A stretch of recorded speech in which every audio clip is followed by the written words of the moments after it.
एक मिनट में जिंदगी तो नहीं बदलती, लेकिन एक मिनट में लिया गया फैसला हमारी जिंदगी को जरूर बदल देता है। नमस्कार दोस्तों, मैं हूं आशुतोष और आपके अपने चैनल स्टेलर फार्मिंग पे आपका स्वागत है। दोस्तों, आज की वीडियो बकरी पालन से संबंधित रहने वाली है और हम पहुंच गए हैं मिथिला। जी हाँ दोस्तों, दरभंगा में हूं और दरभंगा में मिथिला गोट फार्म है, वहीं पे हूं। 3 वर्ष पहले अपने मोहम्मद अनस भाई बकरी पालन की शुरुआत किए थे और काफ़ी सोच समझ के इस कारोबार को जब उन्होंने शुरू किया तो बहुत सारे उधेड़ बुन मन में आए और जब किया तो बहुत सारी समस्याएं भी आई, लेकिन धीरे धीरे हर स्टेप को चलते हुए आज एक सही जगह पे पहुंच गए हैं और बकरी पालन को अच्छे से कर रहे हैं। क्या क्या इन 3 वर्षों में इन्होंने महसूस किया, क्या अनुभव है, क्या झेला, तमाम तरह की जानकारी अभी आगे वीडियो में आपको मिलेगी। हम अब जानेंगे कि कौन से ब्रीड पे सर काम कर रहे हैं, इन 3 वर्षों में क्या क्या इनको झेलने को मिला। बकरी पालन में मुख्य तौर पे एक नए जो बकरी पालक होते हैं उनको किस तरह की समस्याओं का सामना करना पड़ता है, ऐसे तमाम जानकारी अभी आगे वीडियो में मिलेगी। ये वीडियो हमारे उन भाइयों के लिए, उन युवा उद्यमियों के लिए काफ़ी इन्फॉर्मेटिव होने वाली है जो भविष्य में बकरी पालन की योजना बना रहे हैं। तो आइए दोस्तों, देर न करते हुए वीडियो शुरू करते हैं। वीडियो शुरू करने से पहले एक रिक्वेस्ट है कि अगर वीडियो पसंद आए तो एक लाइक जरूर करिएगा, चैनल पर नहीं तो सब्सक्राइब कीजिएगा।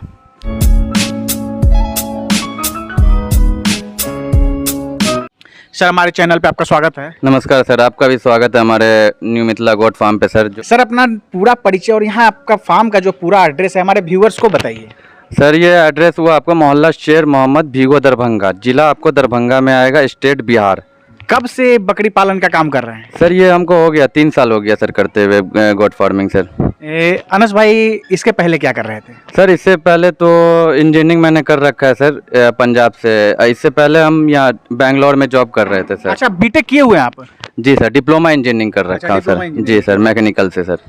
तो ये बताइए कि जब पढ़ा लिखा आपने और इतना खर्च किया, उसके बाद बकरी पालन पे आए, तो पहली बात तो ये सोच के आपको ख़राब नहीं लगा, और दूसरी बात कि अगर सोच के ख़राब नहीं लगा तो ये नहीं आपने सोचा कि जब हम इतना पढ़ लिख के बकरी पालन करेंगे तो समाज क्या कहेगा? जी सर, समाज वाले तो बोले ही हैं बहुत कुछ, किसी ने कहा, लेकिन सब चीज़ को इग्नोर करके हमने आगे किया। अब देख लीजिए सर, अब तो लोग मतलब अब नहीं बोलते हैं सर। अब देख लिए हैं कि सक्सेस कर गए हैं तो अब कोई कुछ नहीं बोलते हैं सर। जब 2 साल पहले सर बहुत लोगों ने बहुत कुछ बोला है सर, लेकिन अब जब कामयाबी मिल गई तो सब लोग चुप हो गए। अब सब चुप हो गए हैं सर, अब तो तारीफ भी करते हैं सर। दोस्तों, मैं पहले के वीडियो में भी ये बात कहता था कि जब कुछ लोग पढ़े लिखे करते थे तो उसमें बहुत सारा कमेंट आता था कि सर हम भी सोच रहे हैं लेकिन कर नहीं पा रहे हैं। तो यही समस्या होती है, जब आप शुरुआत करेंगे तो बहुत सारे ऐसे आएंगे जो आपको पैरों को रोकने की कोशिश करेंगे और आपको गिराने की कोशिश करेंगे, लेकिन उस समय अपने मनोबल को हमेशा हाई रखना है और आपको ये देखना है कि हाँ, हम कर सकते हैं कि नहीं। अगर सक्सेस होंगे तभी करिए, और जब आप सक्सेस हो जाएंगे ना दोस्त, तो फिर जब जो लोग आपको गिराने की कोशिश कर रहे थे वही कहेंगे कि भाई हम भी ऐसा कारोबार अपने बच्चे को करवाना सोच रहे हैं। ये जो सर फार्म आपका बना हुआ है लगभग कितने एरिया में? सर, ये 1.5 कट्ठे में सर बना हुआ है सर। जी सर। तो लगभग कितने जानवर होंगे अभी? सर, अभी हमारे पास 70 से 80 पीस है। थे टोटल 100 पीस थे, कुछ से सोल्ड हो गए हैं सर, फीमेल। कौन कौन सा नस्ल भी है? सर, अपने पास बड़बड़ी के तो ज़्यादा हैं, और सिरोही है, गुजरी है, आपको तोतापड़ी है, सोजत है, दुम्बा है, और उसके देसी खस्सी में भी है। अपने पास सब ब्रीड अवेलेबल है, सारे ब्रीड पे आप काम कर रहे हैं सर अभी। जी जी सर।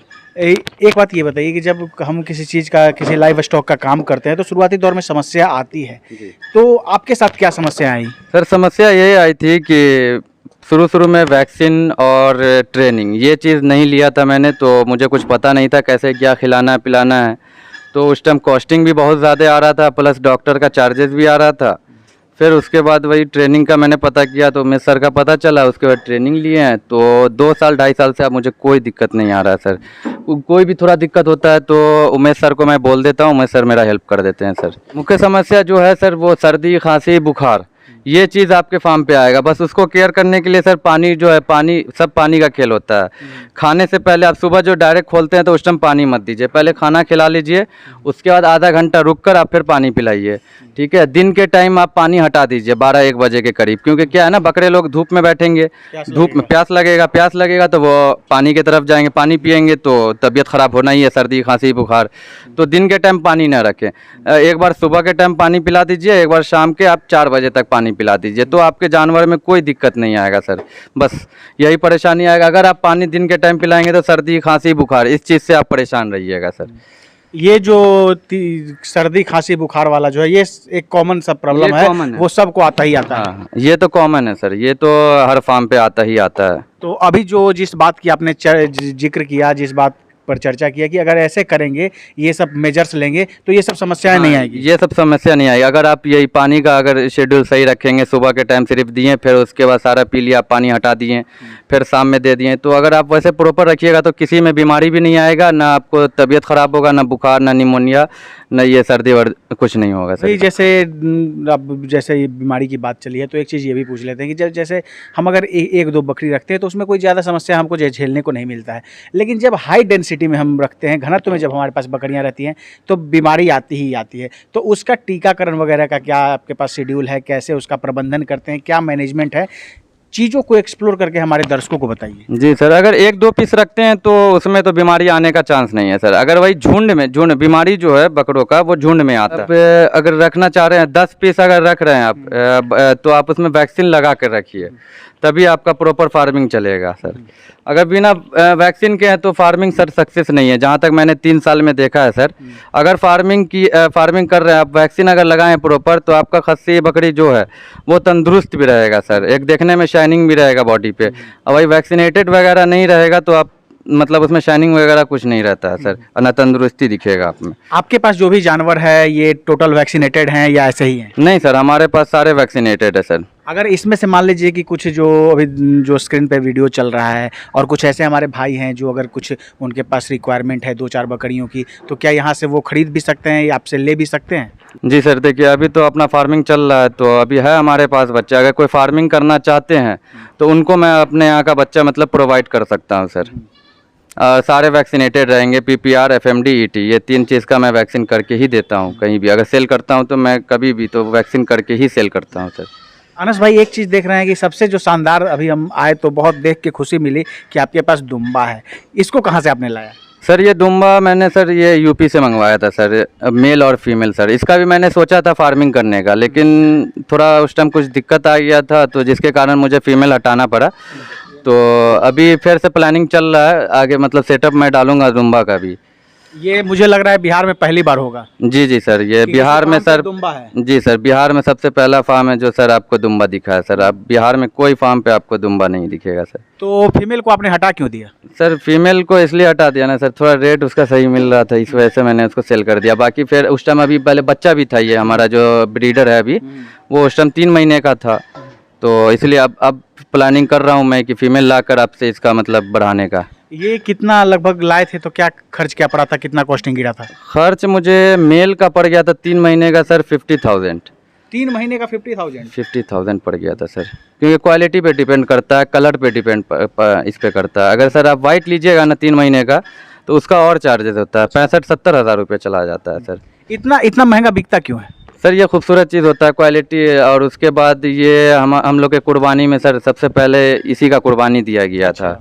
जी सर, और ये तुर्की का ब्रीड है सर, इसलिए कॉस्टली है सर। अच्छा, ये दुम्बा। कारण है ना? जी दुम्बा सर। का।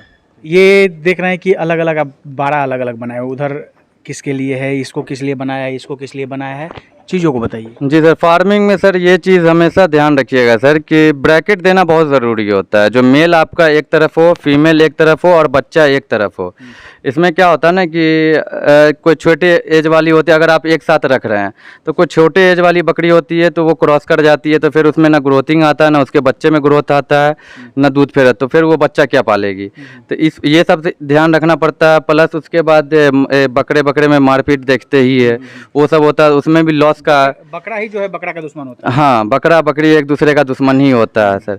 और अगर आप ये नहीं रखिएगा, ब्रैकेट नहीं रखिएगा ना सर, तो क्या लॉस का बहुत बड़ा घर है। गाभिन बकरी रहेगी 3 से 4 महीने की, अगर हल्का सा भी उसके पेट में कोई भी मार दिया, मेल तो मारता ही है, मार दिया तो वो आपका लॉस चला जाता है। तो वो चीज़ आपको देख कर करना पड़ेगा सर। मतलब सबको एक साथ नहीं रखना, मेल फीमेल और बच्चा सबका अलग अलग होना चाहिए रखने का जगह। देख रहे हैं कि ब्रीडर जो है आपके पास शानदार है। एक ब्रीडर तो मुझे बहुत पसंद आया।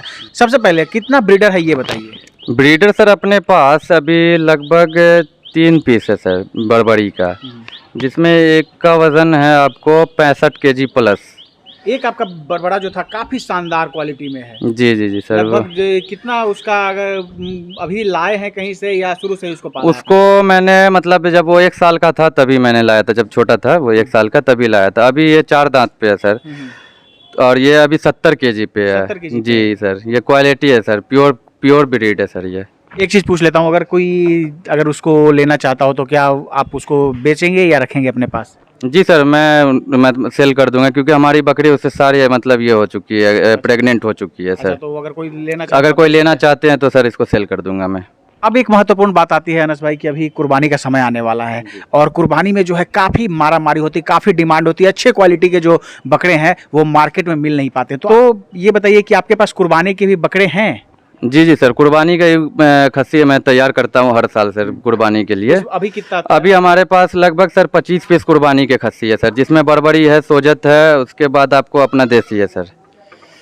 बहुत सारे दर्शक जो हैं अनस भाई देश के अलग अलग हिस्सों से आपको देख रहे हैं, और मान लीजिए कि अगर उनको बकरे चाहिए या बकरियां चाहिए तो कहाँ तक आप उपलब्ध उनको करवा सकते हैं? सर मैं आपको यूपी तक भी भेज सकता हूँ, झारखंड भी भेजता हूँ, और कोलकाता भी हमारा जाता है सर। जहाँ मतलब हमारा मतलब ऑल ओवर इंडिया जाता है सर। इंडिया में कहीं भी हाँ, कहीं भी भेज सकते हैं सर। बस वही है कि 1-2 पीस वाला आप नहीं भेज पाते हैं, क्योंकि अब ट्रेन का जो पहले था, ट्रेन से मैं भेज देता था। अब ट्रेन में जो है ना, हर बॉगी में अब वो वाला सिस्टम बंद कर दिया लाइव स्टॉक का, तो इसकी वजह से थोड़ा दिक्कत होगी। अब तो अगर बल्क में कोई बल्क में लेना चाहेंगे तो मैं कहीं भी आपको कोई भी स्टेट में मैं भेज दूंगा आपको, ऑल ओवर इंडिया। अनस भाई आपके पास 3 वर्षों का अनुभव है और एक अच्छा अनुभव आपके पास है। तो बहुत सारे ऐसे जब मैं वीडियो बनाता हूँ और 1 आध साल बाद फार्म पे विजिट करने जाता हूँ तो वो फार्म बंद हो गया होता है, तो क्या कारण होता है? और अगर मान लीजिए कोई हमारे ऐसे युवा उद्यमी जो बकरी पालन करना चाहते हैं आने वाले भविष्य में, तो उनको ये नुकसान का सामना ना देखना पड़े, तो बकरी पालन में सफल होने के लिए किन किन बातों पर ध्यान देना जरूरी है? बकरी पालन में सफल होने के लिए सबसे पहले सर आप ट्रेनिंग लीजिए, ठीक है। सबसे पहला काम ट्रेनिंग ले लिए। उसके बाद सर आपको जो है 1 साल का खाना बकरे का जो होता है वो आपको स्टॉक करना पड़ेगा सीज़न वाइज। जैसे अभी अपना गेहूं का सीज़न चल रहा है, तो अभी जैसे गेहूं का भूसा स्टोर कर लिए 1 साल का, तो वो हमारा फीड कॉस्टिंग वही 5 रुपये केजी के हिसाब से आया। यही चीज़ अगर मैं 2-4 महीने के बाद लूँगा तो वही चीज़ 10 से 15 रुपये केजी आएगा। तो यही सब चीज़ आपको देखना पड़ेगा सर, कि मतलब कॉस्टिंग जितना कम होगा सर उतना ही मतलब आपको प्रॉफिट आएगा सर। जो भी खिलाना है सर आप सीज़न वाइज खिलाइए, तभी आपका फीड कॉस्ट कम आएगा। बिल्कुल। और जो बहुत सारे ऐसे लोग जो हैं जिनका कंसर्न रहता है कि फीड कॉस्ट मेरा 40 रुपये चला जाता है, 35 रुपये चला जाता है, तो उनको अनस भाई की बातें सुननी चाहिए। और अगर ऐसे मेरे हिसाब से अगर प्रबंधन करते हैं कि सीजन वाइज वो अगर अलग अलग भूसा लेते हैं या हरे चारे पे अलग अलग सीजन वाइज अगर डिपेंड होते हैं, तो ऐसे फीड कॉस्ट काफ़ी कम किया जा सकता है। हो जाएगा, बहुत कम हो जाता है सर। जैसे अभी मक्का जो है आपको 30 रुपये मार्केट में चल रहा है केजी, और अभी 10 से 15 दिन में कटाई होगा तो वो आ जाएगा आपको 12 रुपये केजी, सीधा सीधे हाफ रेट पे। तो वही आप स्टोर कर लीजिए। जैसे अभी गेहूं का टाइम है, अभी आपको 1700-1800 रुपये कुंटल चल रहा है, बाद में वो आपको 2500, वही आप 3 महीना के बाद लीजिएगा तो 3-4 हज़ार रुपये। हाँ, 3-4 हज़ार रुपये। तो फीड कॉस्टिंग आपका ही बढ़ेगा, तो फिर आपको प्रॉफिट तो फिर आपको समझ में आएगा नहीं। इसलिए जैसे जैसे सीजन वाइज हो ना, आप बस 1 साल का आप स्टोर कर लीजिए, तभी आपको प्रॉफिट नज़र आएगा इसमें। मेरा आखिरी सवाल, बहुत सारे लोग जो हैं आपको देश के अंदर से तो देख ही रहे हैं, बहुत सारे ऐसे जो हैं मिडल ईस्ट गल्फ़ कंट्रीज से आपको देख रहे हैं, सऊदी अरब, अमन, कतर, दोहा वगैरह से आपको देख रहे हैं। तो हमारे वैसे भाई जो हैं वो उनका भी है ऐसा कि हम अपने देश में जाएंगे वापस, कोई भी अपने घर में रहना चाहता है अनस भाई, तो यहाँ आकर वो चाहते हैं कि बकरी पालन करें, तो उन सभी भाइयों को बकरी पालन से संबंधित एक मैसेज दे दीजिए। देखिए, बकरी पालन जो है अब बहुत लोगों के दिमाग में होता है कि बहुत बेकार काम है ये, लेकिन देखा जाए तो मीट में जो है सबसे महंगा चीज़ यही आता है, 600-650 रुपये केजी। और यहाँ के लोग पता नहीं क्यों मतलब ये चीज़ मानते हैं कि ये चीज़ छोटा काम है। देखिए, बकरी पालन तो बहुत लाभदायक है अगर आप इसका जानकारी लेके करते हैं तो। जैसे ट्रेनिंग वगैरह आप ले लिए हैं, सारा चीज़ आप प्रॉपर करते हैं तो बहुत लाभदायक है सर। प्रॉफिटेबल बिजनेस है, और अगर आप इसकी जानकारी सही से रखते हैं तब ये प्रॉफिटेबल बिजनेस है सर। बहुत बहुत धन्यवाद अनस भाई अपना समय देने के लिए और इतनी बेहतरीन जानकारी देने के लिए। सर आपका भी धन्यवाद सर। तो दोस्तों, ये थे अनस भाई, और जैसा कि सर ने बताया कि बीटेक करने के बाद बकरी पालन का काम कर रहे हैं। शुरुआती दौर में ऐसे ही सुनने को मिलता है, जब आप काफ़ी पढ़ लिख के और इस तरह का व्यवसाय आप शुरू करेंगे तो लोग आपके भी रास्ते रोकने की कोशिश करेंगे, लेकिन जैसे ही जब आप इनके तरह सफल हो जाएंगे और एक सक्सेसफुल गॉड फार्मर बन जाएंगे तो लोग आपके पास आएंगे और साथ ही आपको एक अंदर से कॉन्फिडेंस आएगा। दोस्तों आशा है ये वीडियो आप सबको काफ़ी पसंद आई होगी। फिर भी हो सकता है हमारे से कोई प्रश्न पूछने से रह गया, आपके अंदर कोई डाउट है तो कमेंट कीजिए। स्क्रीन पे अनस भाई का नंबर दिया गया है। अगर किसी तरह का राय मशविरा आपको लेना हो बकरी पालन से संबंधित तो निसंदेह आप इनको कॉल करके जानकारी ले सकते हैं। अगर आप मिथिलांचल से हैं तो आकर इनके फार्म को विजिट कीजिए, देखिए कैसे रख रखाव इनका है और सारे प्रबंधन को देखने के बाद आप बकरी पालन निसंदेह करिए। दोस्तों आशा है ये वीडियो आप सबको काफ़ी पसंद आई होगी। अगर पसंद आए तो एक लाइक जरूर करिएगा, चैनल पर नहीं तो सब्सक्राइब कीजिएगा। Thank you for watching.